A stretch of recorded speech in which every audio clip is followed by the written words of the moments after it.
Data transfer એટલે કે information ટ્રાન્સફરમાં આગળ વધીએ. ફરી તમારી સામે એક આકૃતિ છે, એક માહિતી ડેટા રૂપે આપવામાં આવેલું છે. હવે પહેલા આપણે શાંતિથી એનો અભ્યાસ કરીએ કે આખરે શું આપેલું છે. જુઓ, વિચારો કે તમને અહીંયા એક ગ્રાફ આપેલો છે. એક્સ અક્ષ જે છે એની ઉપર સ્ટુડન્ટ્સનો ઉલ્લેખ છે, 3 વિદ્યાર્થીનો ઉલ્લેખ છે, ઈશાની, રાજ અને દર્પિત. વાય અક્ષ પર વાત કરેલી છે માર્ક્સની, એટલે આ 3 વિદ્યાર્થીઓના જ કંઈક માર્ક્સ અહીંયા આપેલા છે. પછી વાત આવે છે સબ્જેક્ટની ખૂણામાં વિગત આપેલી છે મિત્રો, બરાબર. જે લાઇનિંગ વાળો ભાગ છે એ મેથ્સના ગુણ દર્શાવે છે અને જે બ્લેન્ક છે વ્હાઇટ પોર્શન જે છે એ તમારે અહીંયા વિજ્ઞાનનો ગુણ દર્શાવે છે. જોઈ લઈએ અહીંયા ઈશાનીએ, જો અહીંયા ફરી કહી દઉં, લાઇનિંગ વાળો ભાગ જે છે એ મેથ્સ છે અને બ્લેન્ક વ્હાઇટ વાળો ભાગ જે છે એ સાયન્સ છે. તો ઈશાનીએ 50 માર્ક્સ મેળવ્યા ગણિતમાં અને 60 મેળવ્યા વિજ્ઞાનમાં. રાજની વાત કરીએ તો રાજ મેથ્સ અને સાયન્સમાં બંનેમાં એને કેટલા ગુણ મેળવ્યા છે? 70 ગુણ. દર્પિતની વાત આવે તો દર્પિતે મેથ્સમાં મેળવ્યા છે માત્ર 40 ગુણ અને દર્પિતે વિજ્ઞાનમાં મેળવ્યા છે સૌથી વધારે 90 ગુણ. તો સીધી વસ્તુ છે, અહીંયા પહેલા હાઈએસ્ટ અને લોએસ્ટ નો ડેટા પહેલા શોધી નાખવાનો. વાત આવે ગણિતની તો ગણિતમાં સૌથી વધુ માર્ક કોના છે? 70. કોના? રાજના. અને ગણિતમાં સૌથી ઓછા માર્ક્સ કોના છે? દર્પિતના. કેટલા? 40. એવી રીતે વાત કરેલી હવે વિજ્ઞાનની, તો વિજ્ઞાનમાં સૌથી હાઈએસ્ટ ગુણ છે 90 દર્પિતના અને એવી રીતે સૌથી ઓછા એટલે કે લોએસ્ટ ગુણ છે 60 ઈશાનીના. બરાબર. તો ભાઈ વિજ્ઞાનમાં સૌથી હોશિયાર દર્પિત છે અને ગણિતમાં સૌથી હોશિયાર રાજ છે. ઈશાની આમ જોવા જઈએ તો એવરેજ છે, બરાબર છે. તો ચાલો હવે ડેટા પરથી વાક્યો લખવાની વાત આવે. તમારી સામે આપેલા જ છે, જોતા જઈએ શાંતિથી અને ફિગર સામે જોઈને આપણે મેચ કરતા રહીએ. ધીસ કોલમ ગ્રાફ, આ જે ગ્રાફ છે એ ઊભો છે, આમાં સ્તંભ આપેલા છે એટલે એને શું કહેવાય? Column graph. કોલમ એટલે સ્તંભ, થાંભલા. This column graph shows marks obtained by 3 students, Isani, Raj and Darpit in maths and science. કે ભાઈ આ કોલમ ગ્રાફ બતાવે છે માર્ક્સ obtained by 3 students, 3 વિદ્યાર્થીઓ. કયા કયા? ઈશાની, રાજ અને દર્પિત નામના 3 વિદ્યાર્થીઓએ ગણિત અને વિજ્ઞાનમાં obtained કરેલા એટલે કે મેળવેલા ગુણ અહીં તમને બતાવે છે. બરાબર, obtained એટલે મેળવેલા એમ. બરાબર, દેખાય છે તમને, પહેલા આપણે માહિતી આપી દીધી. ત્યાંથી આગળ વધીએ. દર્પિત has got 90 marks in science. દર્પિતે વિજ્ઞાનમાં 90 માર્ક્સ મેળવ્યા. which is highest among all the three. જે ત્રણેયમાં સૌથી વધારે છે. વાત છે દર્પિતની, વિજ્ઞાનની. તો દર્પિતે જુઓ અહીંયા વિજ્ઞાન એટલે કે બ્લેન્ક વાળો ભાગ, દર્પિતે વિજ્ઞાનમાં સૌથી હાઈએસ્ટ ગુણ અહીંયા મેળવ્યા છે. બરાબર. તો એ જ વાક્ય અહીંયા આપણે લખેલું છે કે સૌથી પહેલા મતલબ પહેલું વાક્ય આપણે કયું લખ્યું કે ભાઈ આ આકૃતિ શેની છે? એની કોલમ ગ્રાફ છે. શું દર્શાવે છે? તો કે 3 વિદ્યાર્થીઓના ગણિત વિજ્ઞાનમાં મેળવેલા માર્ક્સ દર્શાવે છે. પછી બીજું વાક્ય છે ને, આવું હોય ને હાઈએસ્ટ કંઈક મેળવવાની વાત હોય તો એ હંમેશા વાક્ય યાદ રાખવાનું કે હાઈએસ્ટ શું છે અને લોએસ્ટ શું છે એ જ લખવાનું. તો આપણે અહીંયા લખેલું છે કે ભાઈ દર્પિતે 90 માર્ક્સ સૌથી વધારે મેળવ્યા વિજ્ઞાનમાં, સૌથી, ત્રણેય કરતા સૌથી વધારે. અહીંયા લખેલું છે કે which is the highest among all the three. પછી વાત આવે Ishani has got the lowest only 60 marks in science. વિજ્ઞાનની જ વાત છે તો ઈશાનીએ જુઓ કેટલા સૌથી ઓછા ગુણ, કેટલા? માત્ર 60. લોએસ્ટ એટલે સૌથી ઓછા. હવે વાત તો ગણિતની આવશે, વિજ્ઞાનની વાત પૂરી થઈ ગઈ, હવે ગણિતની આવશે. Raj has got highest marks in maths. રાજે મેથ્સમાં સૌથી વધુ માર્ક્સ મેળવ્યા. કેટલા? ધેટ ઇઝ જો આને આપણે શું કહેવાનું છે? આઈ નો મતલબ થશે મિત્રો અહીંયા ધેટ ઇઝ. બરાબર. એક લેટિન વર્ડ છે મિત્રો અહીંયા, બરાબર. એને શું કહેવાય? That is, I that is એટલે કે એમ. તો રાજ has got highest marks in maths. રાજે સૌથી વધુ માર્ક્સ એમાં મેળવ્યા છે મેથ્સમાં, and that is 70 among all. અને બધામાં વધારે કેટલા છે? 70. બરાબર, એટલે કે સૌથી વધુ બધામાં વધારે 70 છે. રાજ આર્યા. ગણિત એટલે બ્લેન્ક, સોરી વિજ્ઞાન એટલે બ્લેન્ક ભાગ છે. ના ગણિતની વાત ચાલે છે ને, એટલે આર્યો સૌથી વધારે હાઈએસ્ટ એના છે. બરાબર. He has also got 70 marks equal in science. તેણે વિજ્ઞાનમાં પણ સરખા 70 માર્ક જ મેળવ્યા છે. જેટલા માર્ક્સ એણે ગણિતમાં મેળવ્યા છે એટલા જ માર્ક્સ એણે વિજ્ઞાનમાં પણ મેળવ્યા છે. દર્પિત score of 40 marks in maths is the lowest among all. કે દર્પિતનો હવે સૌથી ઓછા મેથ્સની વાત આવે છે. બરાબર. દર્પિત score of 40 marks in maths is the lowest among all. કે સૌથી ઓછા, બરાબર, બધામાં સૌથી ઓછા મેથ્સમાં દર્પિતે સ્કોર કરેલો છે. કેટલો? માત્ર 40. જોઈ લો, આ થઈ ગઈ દર્પિતની વાત, અને આ એના મેથ્સના ગુણ થાય છે મિત્રો અહીંયા. બરાબર છે. સૌથી ઓછા ગુણ કોના છે? દર્પિતના મેથ્સમાં. Okay. Ishani and Raj are better scorers than Darpit as far as maths is concerned. જ્યાં સુધી વાત કરીએ મેથ્સની વાત ચાલતી હોય, કન્સર્ન એટલે ચિંતા અથવા સંબંધિત, જ્યાં સુધી વાત મેથ્સની સંબંધની છે, એટલે કે મેથ્સની વાત છે, ત્યાં સુધી Ishani and Raj are better. Ishani અને મેથ્સની વાત છે તો જો મેથ્સમાં દર્પિત સૌથી પુઅર છે, સૌથી નબળો છે. તો સૌથી સારું કોણ છે મેથ્સમાં? એક તો સૌથી સારું તો રાજ છે, અને રાજ પછી કોનો નંબર આવે? ઈશાનીનો. તો આ જે બે વ્યક્તિ થયા, કોણ? ઈશાની અને રાજ, એ દર્પિત કરતા મેથ્સમાં વધુ સારા છે. બરાબર છે. તો ઈશાની અને Raj are better scorers than Darpit as far as maths is concern. જ્યાં સુધી વાત છે ગણિતની, તો ઈશાની અને રાજ એ દર્પિત કરતા વધુ સારા માર્ક્સ મેળવનાર છે. હજુ આમાં તમે બીજા વાક્યો ઉમેરો તો ઉમેરી શકો મિત્રો, કે કમ્પેરિઝન કરવાનું.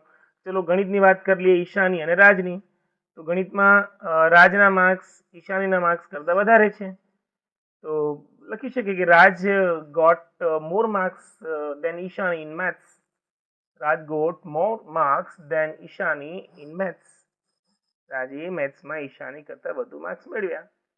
બરાબર. વિજ્ઞાનની વાત કરીએ આ બેની, રાજ અને દર્પિતની, તો દર્પિતે રાજ કરતા વિજ્ઞાનમાં વધુ માર્ક્સ મેળવ્યા.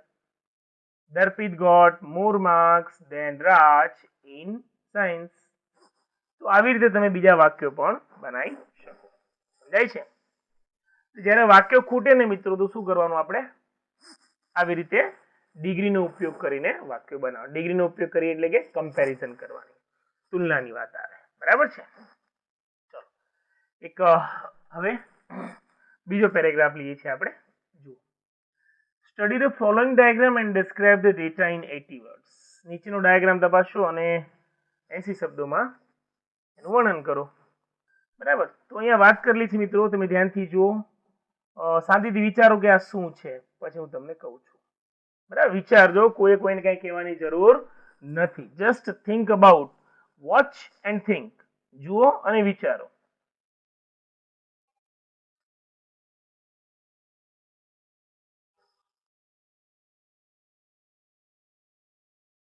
આંખોનું અને મગજનું કોમ્બિનેશન સાથે હોવું જોઈએ. જે જોતા હોય એની પર તરત વિચાર બી કરવાનો. રેડી?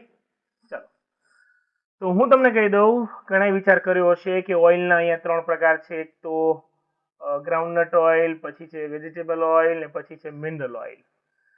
ગ્રાઉન્ડનટ ઓઇલ એટલે કે મગફળીનું તેલ, વેજીટેબલ ઓઇલ એટલે કે વનસ્પતિનું તેલ, અને મિનરલ ઓઇલ એટલે કે ઊંજણ તેલ, બણતર તેલ. વાત આવે ગ્રાઉન્ડનટ ઓઇલની, તો ગ્રાઉન્ડનટ ઓઇલ ક્યાંથી મળે છે મિત્રો? જમીનમાંથી. ક્યાંથી મળે છે? જમીનમાંથી. બરાબર. વાત આવે ત્રીજા સ્ટેપની, તો ત્રીજા સ્ટેપમાં લખેલું છે યુઝડ ઇન કુકિંગ. એનો ઉપયોગ ક્યાં થાય છે?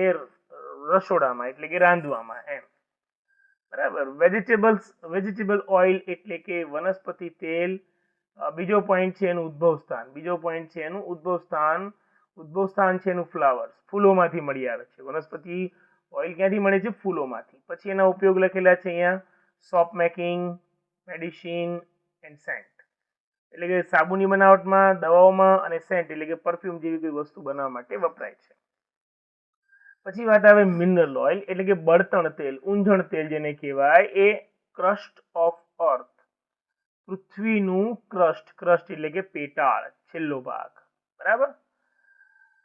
તો ઊંધણ તેલ, બળતણ તેલ ક્યાંથી મળે છે? એ ક્રસ્ટ ઓફ અર્થ એટલે કે પૃથ્વીના પેટાળમાંથી મળે છે. આ એનું ઉદ્ભવ સ્થાન છે.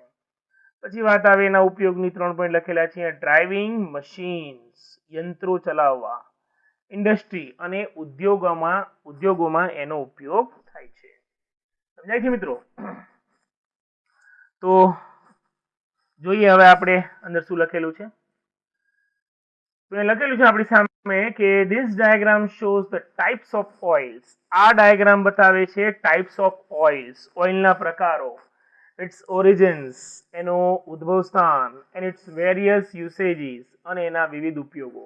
3 વસ્તુ બતાવે છે. એક, ઓઇલના પ્રકાર, બીજું એનું ઓરિજિન એટલે ઉદ્ભવ સ્થાન, અને ત્રીજું એના જુદા જુદા ઉપયોગો. બરાબર. પછી આવે છે there are 3 types of oils. કીધું એ પ્રમાણે ઓઇલના 3 પ્રકાર છે, ગ્રાઉન્ડનટ ઓઇલ, વેજીટેબલ ઓઇલ અને મિનરલ ઓઇલ. બરાબર, એ લખેલું છે આપણે અહીંયા. there are 3 types of oils. ઓઇલના 3 પ્રકાર છે, and they are groundnut oil, અને એ છે મગફળીનું તેલ, વેજીટેબલ ઓઇલ એટલે કે વનસ્પતિનું તેલ, and mineral oil, mineral oil એટલે કે ઊંધણ તેલ. પછી હવે 1 by 1 વાત કરવાની દરેકની. The most significant for human being, human being માનવ જાત માટે મોસ્ટ સિગ્નિફિકન્ટ, સિગ્નિફિકન્ટ એટલે કે ઉપયોગી, મહત્વનું, કે માનવ જાત માટે સૌથી જો મહત્વનું જે ઓઇલ હોય ઇઝ ગ્રાઉન્ડનટ ઓઇલ, તો એ છે મગફળીનું તેલ. બરાબર. હવે વાત ચાલશે મગફળીના ઓઇલની. બરાબર, એટલે આની વાત કરશું આપણે. હવે આ જે વાક્ય મેં લખ્યું ને, the most significant human being groundnut oil, એને આની સાથે કોઈ લેવા દેવા નથી, પણ પેરેગ્રાફમાં થોડું લેન્થ આવે, લંબાણ વધે, શબ્દો વધે, વાક્ય વધે, એટલા માટે આપણે આવા 2-4 વાક્ય ઉમેરી દેવાના એમ. ઇટ પ્લેઝ, જો આ ફરી નવું એક વાક્ય વધારાનું ઉમેરેલું છે. It plays vital role in the health of the people. લોકોના સ્વાસ્થ્યમાં તે વિટાલ રોલ, મહત્વનો, મોટો ફાળો આપે છે. વિટાલ એટલે મોટો એમ, big. It plays vital role in the health of the people. લોકોના હેલ્થમાં તે મોટો ફાળો આપે છે. It is extracted from the ground. તે ગ્રાઉન્ડમાંથી મેળવવામાં આવે છે. એક્સટ્રેક્ટ, એક્સટ્રેક્ટ કરવું એટલે કે મેળવી લેવું, બરાબર, અથવા તો અલગ તારવવું. એને ગ્રાઉન્ડમાંથી, મતલબ જમીનમાંથી તારવવામાં આવે છે, મેળવવામાં આવે છે. It is used in cooking. તેનો ઉપયોગ ક્યાં થાય છે? કુકિંગમાં. આપણે બધાને ખબર છે કે ભાઈ ગ્રાઉન્ડનટ ઓઇલ જે હોય, મગફળીનું તેલ હોય, એ ક્યાંથી મળે? જમીનમાંથી. જમીનમાંથી શું મળે? મગફળીમાંથી શું મળે? ઓઇલ મળે. ઇનડાયરેક્ટલી ક્યાંથી મળે છે? જમીનમાંથી, એવું કહી શકાય. Thus it connects with the healthy life of people. આમ તે લોકોના હેલ્ધી લાઈફ, તંદુરસ્ત જીવન સાથે કનેક્ટ થયેલું છે, એટલે કે જોડાયેલું છે. Another type of oil is vegetable oil. ઓઇલનો એક બીજો પ્રકાર છે, એ છે વેજીટેબલ ઓઇલ. હવે વાત ચાલશે કોની? વેજીટેબલ ઓઇલની. ઓઇલનો બીજો પ્રકાર છે વેજીટેબલ ઓઇલ. બરાબર. Another type of oil is vegetable oil. It is gained from different flower. Gain, જો એક શબ્દ આવ્યો તો extract, અહીંયા શું આવ્યું? gain, એટલે બંને સિમિલર છે. It is gained from different flowers. વિવિધ ફૂલોમાંથી is gained, મેળવવામાં આવે છે. Various cosmetics, વિવિધ પ્રકારના કોસ્મેટિક્સ. કોસ્મેટિક્સ એટલે કે સૌંદર્ય પ્રસાધનો, સૌંદર્ય જે સાધનો હોય, ક્રીમ છે ને મલમ છે ને આ તે બધું, ઓઇલ ને બધું, એ કોસ્મેટિક્સ કહેવાય. જે લેડીઝ જનરલી રૂપાળી થવા માટે વાપરતી હોય, બધું કોસ્મેટિક્સ છે. It is various cosmetics are the result of it.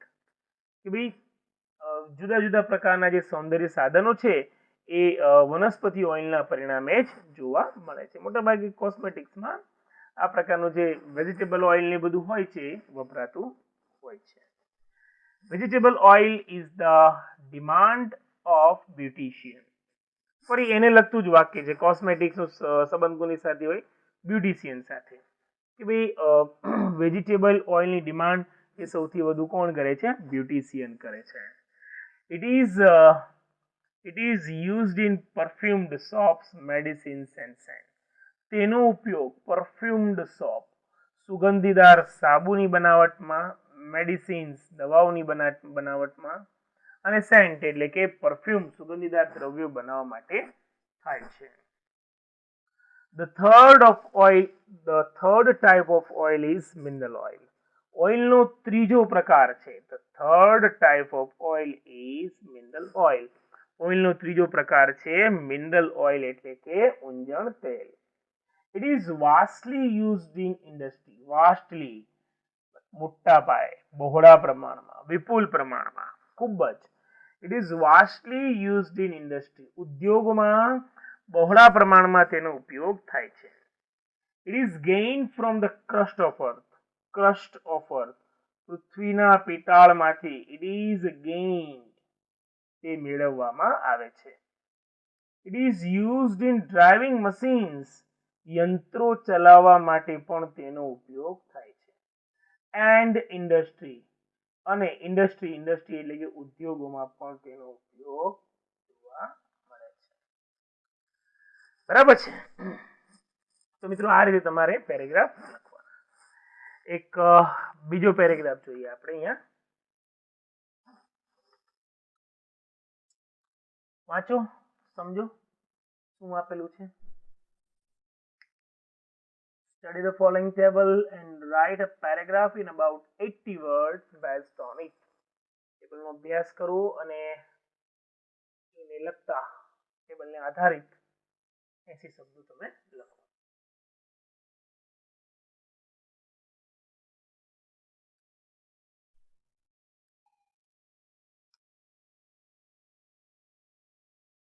બરાબર છે? જોઈ લીધું, સમજી લીધું?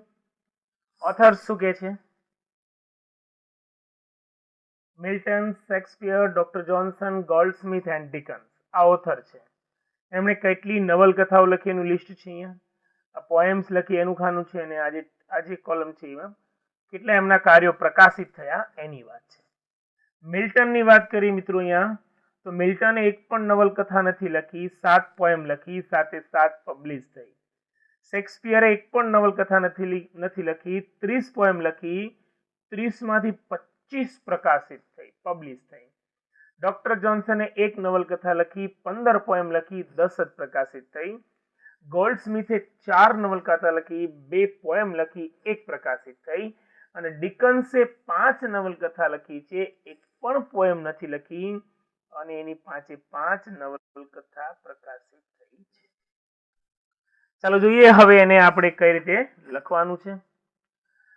This table shows the contribution of the persons related to English literature. આ ટેબલ shows બતાવે છે contributions of the persons, વ્યક્તિનું યોગદાન, પ્રદાન, ફાળો related to English literature, અંગ્રેજી સાહિત્યના સંદર્ભમાં.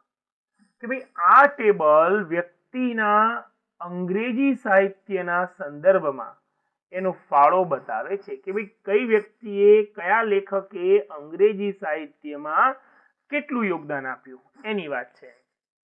Milton has written no novels. મિલ્ટને એક પણ નવલકથા લખી નથી. દેખાય છે અહીંયા? યસ, મિલ્ટને અહીંયા એક પણ નવલકથા નથી લખી એટલે અહીંયા આવી ગયું 0. And is purely a poet.